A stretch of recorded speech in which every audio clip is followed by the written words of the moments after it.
Another way that society tries to guilt single women into getting into marriages that they don't want, that they're not ready for, is by having married women wear the hard work that they faced in their relationship as some badge of honor that only the cream of the crop can do and survive. And they try to make us feel bad if we look at the hard work that they are having to go through and we say, not for me. And then they make comments like, yes, only mature people. It's not for the weak. Only the strong can do this. You have to do what you can for love. I'm doing this for love.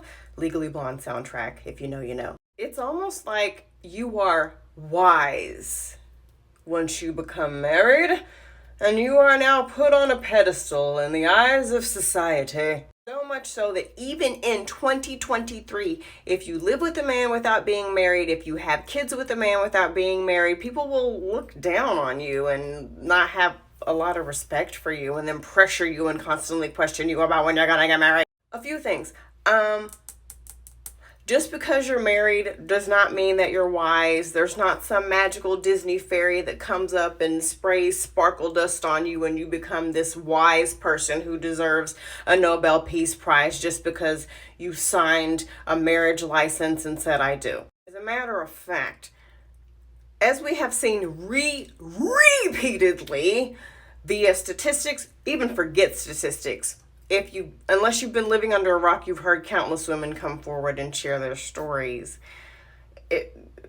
For a lot of us, it's not about wisdom when it comes to getting married.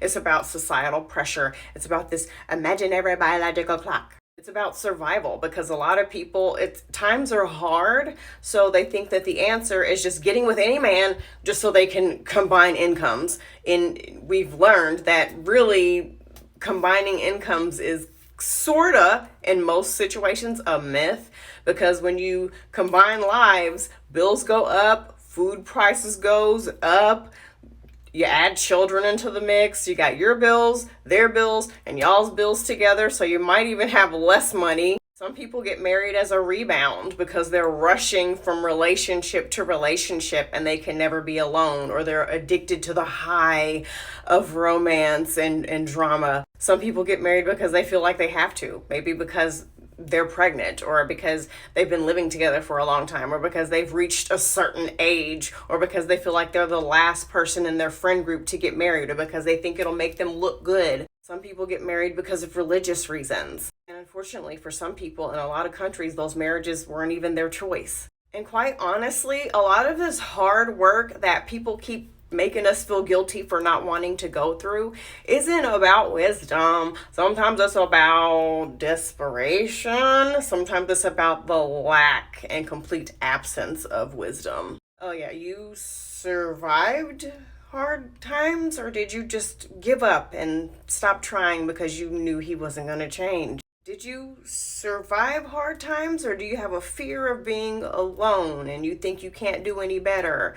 Is it really a fear, or you're just not in a good place financially and it scares you having to establish your own life on the other side? Is it wisdom, or did you buy into the idea that marriage was going to solve all your problems? Honestly, I think it's more wisdom to be able to step back from all the bullshit and say, you know what, I have a bird's eye view of everything. I'm seeing what's going on. I'm listening to other people's stories. I'm hearing things. I'm seeing things.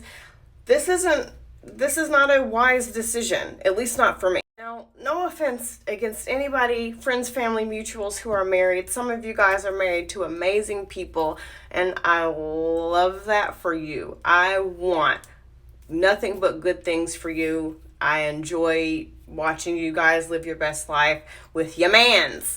But if we really want to put everything on the table and talk about who has wisdom and who doesn't, I mean, I feel like it takes more wisdom and confidence to go against what we have been taught from a young age that we're supposed to do. I mean, look at all the shit we get. People tell us we're miserable, we're going to die alone, we're cat ladies, we're lying about our happiness. People are calling our happiness a trauma response. People badger and bully us and say, you can't just live your life alone. You have to keep your heart open. Some of you have relatives who pressure you at every holiday dinner. Some of you stop going to holiday dinners and get-togethers because you don't want to hear, who are you dating? Who are you seeing? Why don't you bring them around? It's been 5 years since your last relationship. And then they'll say, well, you got to do what you got to do for love. If you want love, it's going to take work. And I just see that as all this painstaking, back-breaking work.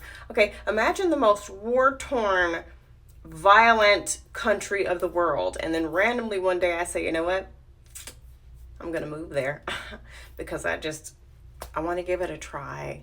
You would look at me like I was fucking crazy, right? Right. If I don't have to do something, then I don't have to do it. Now that's not to say that, who's to say one day in the future I meet an amazing man and I'm like, you know what, prenup, sign, name, all the legal stuff, sure, let's get married.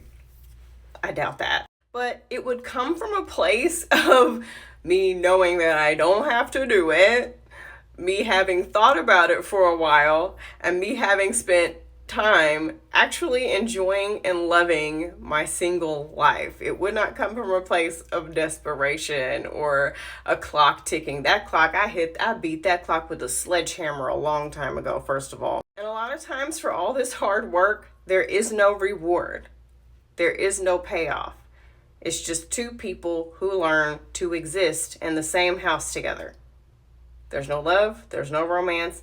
I don't even know if they like each other until one of them dies. And then everybody, without actually knowing what went on, will brag about how grandma and grandpa stayed together for 50 years.